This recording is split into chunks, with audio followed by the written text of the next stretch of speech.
Your brain is the most powerful weapon in the world. Once you put away your phones and your computers and all that we have nowadays, yeah, that's great. We're up to date. But your brain is the only thing you have when you're going through depression, when you're going through hard times, you're going through death, real life. You can't Google that, man. You're alone. You're alone. You may have a shrink you're going to, you may have a best friend you're going to, but there's 24 hours in a day where you're alone in this brain, and your brain is talking to you in all kinds of ways, and it wants to control you and pull you in these different pockets. If you can't control your own brain and your brain controls you, you got to tell your brain where you want to go and how you want to go and how you want to get there. You got to control it. If not, it's over. What existed for me was, okay, man, how am I going to make this work? And all I knew back then was hard work. The only way anything gets accomplished. That's all I heard back in those days. You got to work hard. You got to work hard. I'm not getting I can't get this paragraph. I can't remember what the is in this paragraph to pass this test to get in the military. Read again. Still not getting it. Read again. But if you're not getting it, write it out. And that's how I started learning. Okay, well, I got to write out everything I do. And then write it out again. And write it out again. And guess what happened? I got it. I can't swim. I'm negative buoyant. Go back again. I can't swim. Go back again. Go back again. Go back again. I got it.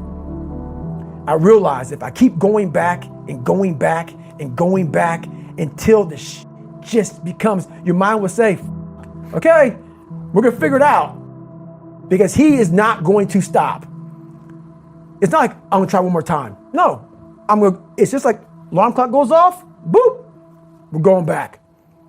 I can't read right, we're going back. I gave myself no way out, and my mind realized that. They said, okay, we're going to adapt and overcome now. Like a lot of people say, trying hard. Your mind knows, man. It knows this guy's bullshitting me, man. This guy's lying. There's no truth behind it. When I was in Navy SEAL training, people go, how were you there for 18 months? The program was only 6 months long. You were in 3 hell weeks in 1 year. No one's ever done that. How did you do that? I talk about the new norm. When I lived in a $7 a month place when I was growing up for a short period of time, I loved it. I didn't know any different. That was my norm. Once we moved out of that place, we moved to a $236 a month place. I was like, I never want to go back to that little piece of shit. But if you go back to that $7 a month place and you realize this is where I live, this is all I got, your mind says, roger that, this is home. So when I was going through Navy SEAL training for 18 months and going back through all the hard parts over and over again, I told myself after the first time, I knew it was gonna be a long journey there. My body was breaking down. It was just how it was going on. I said, you know what? This is my new norm. So my mind said, it's like going to work. Like you go to work, you put your suit and tie on. I go into suffering every day. Every day, suffering, being broken, duct taping my feet up, stress fractures, shin splints, being broken. This is my new norm. And your mind says, if we're not broken, this ain't normal. We gotta be broken. So then your mind starts to get tougher and tougher and more callous. People, how did you run on broken feet? Broken shins. My mind knew this is how we operate. We're in Navy SEAL training. This is what we are. I became hell. And that became my new norm. I gave myself no way out. There was nothing outside these walls of hell. Nothing. I love God, but for a short period of time, I became the devil, because that was hell. I became the boss, the owner, the CEO of Navy SEAL training. That was my mindset. And that's how you get through things. You immerse yourself in wherever it is, and you become that. You become that and give yourself no way out. When I was 297 pounds and I was fat as hell trying to be a Navy SEAL, the scariest thing in the world to me, even to this day, was that could have been the rest of my life. I thought then I was trying hard. That's the scariest thing in the world. I thought then, 297 pound, working for Ecolab, spraying for cockroaches, making $1,000 a month. I thought that was me at my 100% potential. Come to find out, a few years later, I wasn't anywhere near that. 106 pounds less, graduated Navy SEAL training, went on to do all these other things. Looking back on that, that was me trying hard. That's why people gotta understand, what is in us We have no idea until we start trying hard. And I mean really trying hard, where you're obsessed with, hey, this is my new norm. My new norm is that, wow, this isn't always fun. It's not always meant to be fun. And that's when you know you're trying hard. People hear my story and think this guy is sadistic. I realized how the brain works. I figured out how the brain works. I'm a scared kid, and that's what gives me so much power.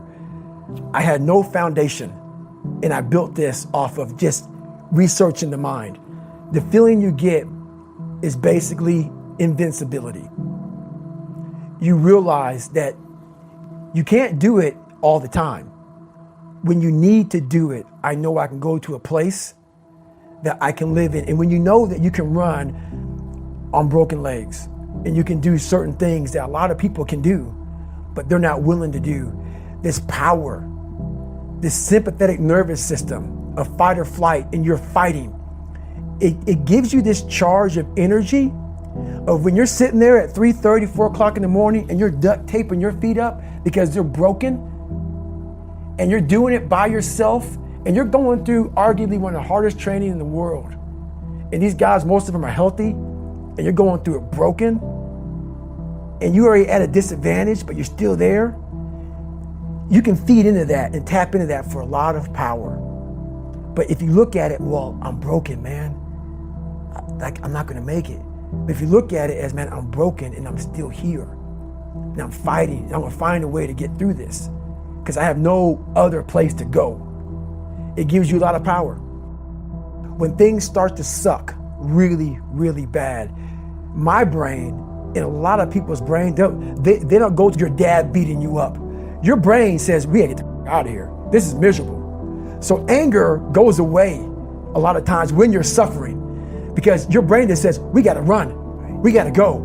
So that anger is not popping up saying, oh, I wanna show them, I wanna show those people. No, there has to be a much deeper, when I say deeper, it has to be down to mineral soil. It has to be down to that nice mineral soil where nothing can burn. You can't burn dirt. So it has to be down that low, that literally is something in you that's at the core of your soul.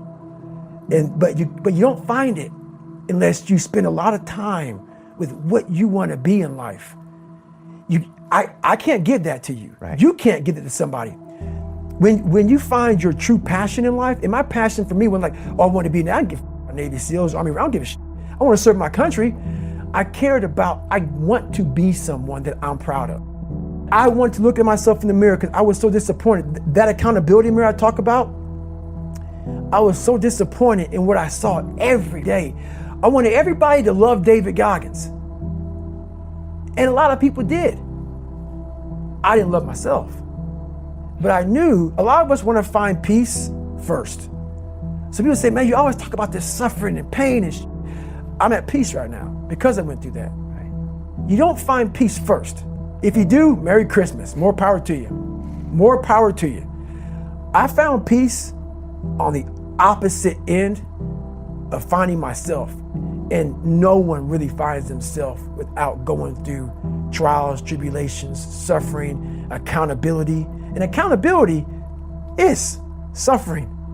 Being accountable every day for doing right for yourself, for the people next to you, it's miserable. It's hard. So, even the smallest details.